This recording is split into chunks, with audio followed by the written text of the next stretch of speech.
Hello and welcome to the Nope Coach podcast. This is episode 354, The Time I Got Fired. I'm your host, Suzanne Kohlberg. Today's episode was actually inspired by yesterday's, which was called Maintain or Pain. If you haven't tuned in, there's no need to go back. You can start with this one.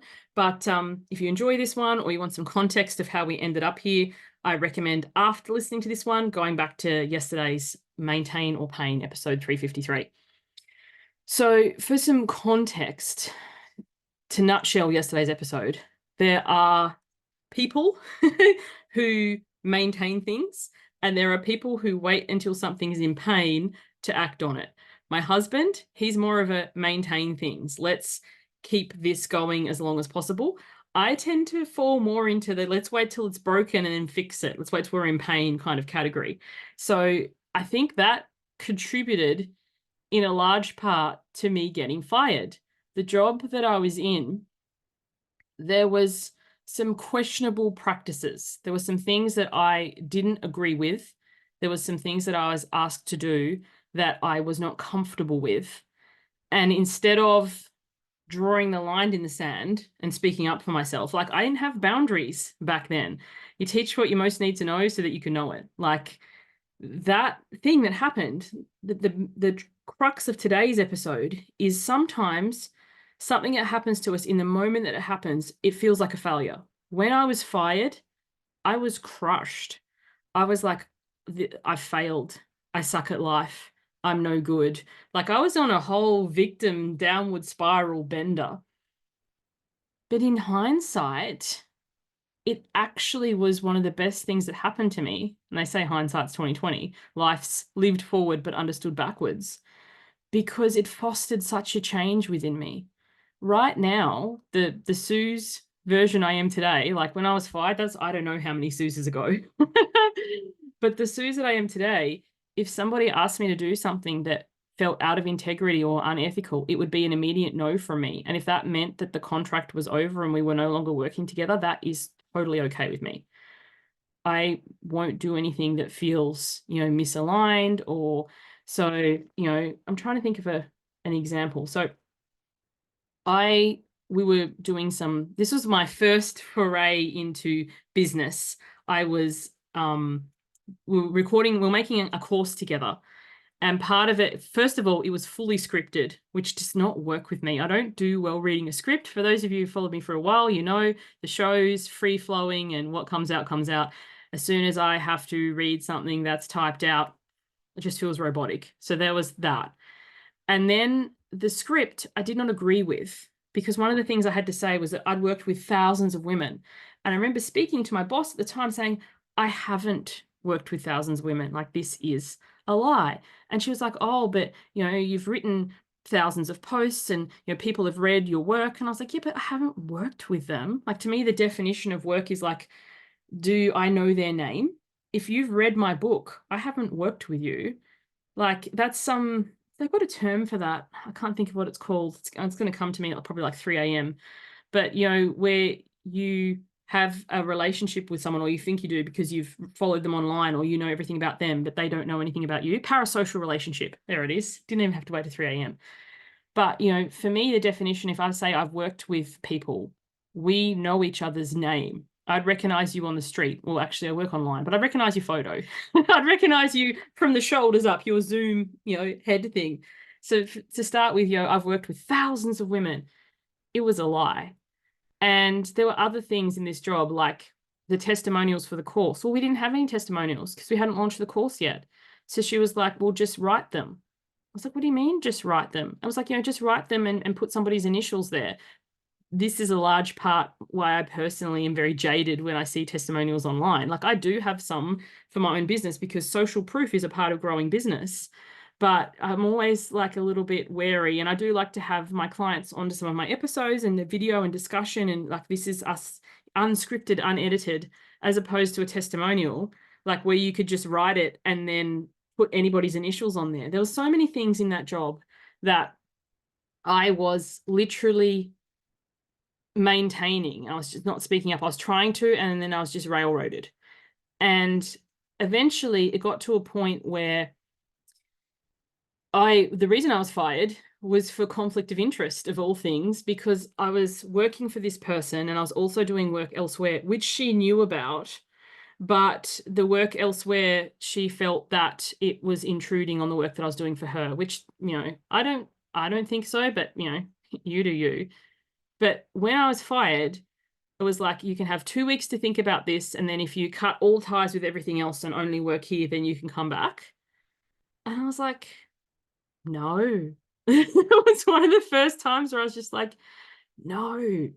And now going forward, when I do leave testimonials for others or affiliate for people, or I recommend people's work, I'm not going to be locked into, I only do this. If I've worked with this person, I think they're great, I'm going to talk about them. I'm going to share that. That's part of who I am. I'm not contractually obligated to only do this thing. And if you work like that and that works for you, I'm not knocking it. But I just like to, not be tied down. Like, say, for example, I'd never do well being a brand sponsor for this brand of marmalade or this brand of honey, because it's like, well, I talk about the thing that I had that day. And it's like, no, you're only allowed to talk about this because you're paid by Kellogg's or something. But all of this to say, when something happens, and for you, it could be like me getting fired, or it could be the end of a relationship or the end of a friendship, or my husband has been made redundant a couple of times. So like the place he worked has shut down. And the first time it happened, we were living in Kingaroy in Queensland, and there was nowhere else in Kingaroy that would employ him. Like for his role, we had to physically move. And then the next time, lots of times where unexpected stuff's happened, and it's been like, oh my gosh, this is awful. Or it feels like a failure that, you have to pick up your entire life and move interstate, or, a friendship who you heavily relied on and contacted a lot is just suddenly gone. But down the line, it can be that catalyst to foster the change within us, and also invite you to reflect, was this job everything that I'd hoped for? Actually, no, there was writing on the wall. There was things that didn't feel aligned that I just didn't say, or I just put up with because I wanted to maintain the status quo. Going forward, do I want to be the type of person who just maintains the status quo? No. If something to me feels unethical or whatever, I will speak up. I won't just, go along with it. Denise Litchfield, if you don't follow her, she's an incredible psychic medium, posted something recently, and she said, silence isn't golden, it's complicit. And that gave me chills. Like, I know people often say, oh, that gives me chills, but that literally gave me chills, because it is complicit. If something is to you going against everything in your being, but you just be silent, that's not golden. That's going along with it. And, I am now unapologetically me. And sometimes it costs me, as in, people come and want to work with me, and it's like, but I only want to do it like this. And it's like, we're just not a fit. There's nothing wrong with them. There's nothing wrong with me. We just aren't aligned to work together. And when you realize that, and instead of panicking and thinking, well, I have to do everything to win this client because no one else is coming, instead, if you're like, there's 8 billion people in this world, if that one isn't a fit to work with me, then next, like, there's others. And sometimes, I've had before where people have, we've had a chat and I've realized, hey, we're actually not a fit to work together. I think you would be better served with this person. And I've recommended someone to them. And past me would have been like, no one's ever going to work with you and your life sucks. But, how many times this has happened, that the same thing has happened, is one of their friends or somebody they've recommended to come and coach with me because they weren't a fit for me, but one of their friends or, someone else that they know is. So when we pay it forward, when we like, actually, what you're looking for isn't quite what I offer, how about you go try this? That is, giving back, and it opens the door for you to also receive. It's not, there's not enough and it has to be this person, or no one's ever going to work with me again, the end. That's that vulnerability, victim spiral, doom spiral kind of thing. And there are times where, you're allowed to be disappointed. You can be excited about the prospect of working together, or the prospect of this gig, or this, sponsorship or whatever, and it falls through. But if you really look at it, like zooming out, how can that failure, that thing falling through, actually serve you in the long run?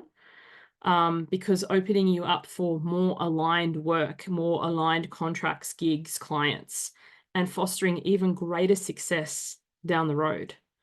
When I've done a few, and I still do, I do some contract coaching, subcontracting, where I work in other people's businesses.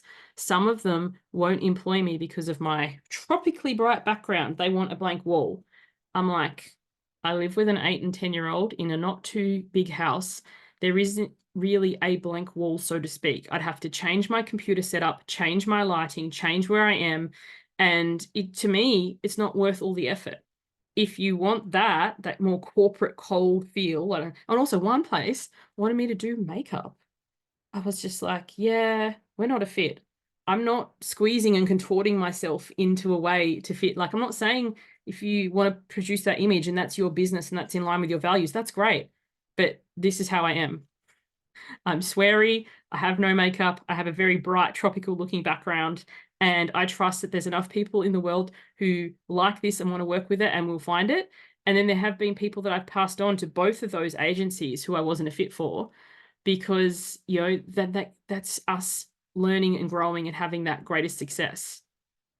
Things to ponder, things to think about. So all of this to say, to sum this up, if you've been fired, retrenched, let go, if you've had a coaching conversation with a client and they've said yes and then it's become a no, if you've had somebody ghost you and disappear, and, you know, feel all your feelings, they're valid. You're allowed to feel disappointed, upset, fearful, like the full gamut of emotions. I'm not saying downplay, dismiss, ignore, whatever, but also zooming out. How is this for your greatest good?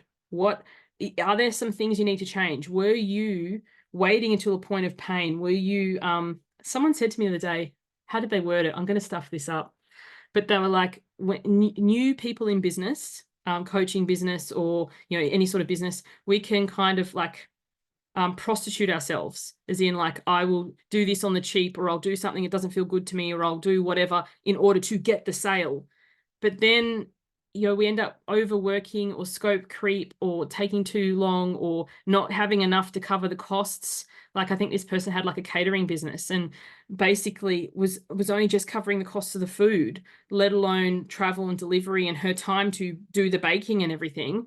And it's like, if you do that in the beginning, you'll do that all the way through. And what you learn from it is, like, this is the client, this is the contract, this is the requirements up front before you work together. And some people will say, well, that's too expensive, or I don't do business like that. That's okay, but they're just not your people.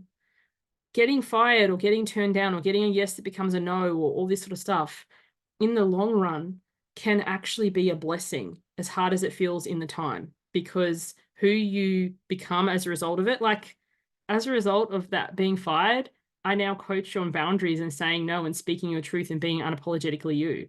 What a gift. If I just kept towing the line, and if I'd signed that thing and said, no, I'll never contract for anyone else, and it's 100% you. And also too, she didn't pay fair wages. Like, that's a whole other thing.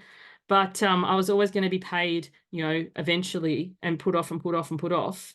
But like, now I'm always paid up front. And if that's not the case, then we don't work together. That's fine. Like, that's another thing that I've learned. Get the money up front, because I'm still owed thousands of dollars from that job. And it was a hard lesson to learn. But as a result of that, that's how I've modeled my business to be paid first. Hope this has been helpful. Thanks for tuning in. Hope to catch you on the next one. Bye for now.